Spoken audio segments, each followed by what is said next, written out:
This is Mavic Air 2. You may have some questions, like, So what's different? well, let's start with the larger sensor. There's a lot more pixels, 48 megapixels to be exact, which means you can do this.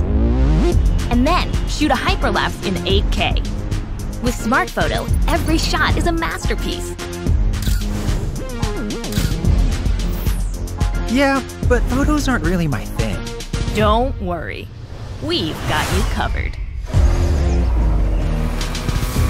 It also does 4K 60p video. You can also slow things down. Way-do. And yes, there's HDR video. How's the flight time? It's fantastic. You're looking at up to 34 minutes in the air, a new record for the Mavic series. We've added OcuSync 2.0, so you can fly longer and see clearer. What if I'm not a great pilot? That's where Focus Track comes in, so you can fly like a pro.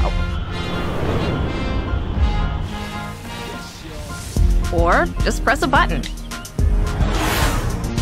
Here's the best part: automatic obstacle avoidance. Okay, but what do I do with all these shots? Here's an idea. Use the DJI Fly app to edit and share your moments with just a tap. So, what's different? A whole lot.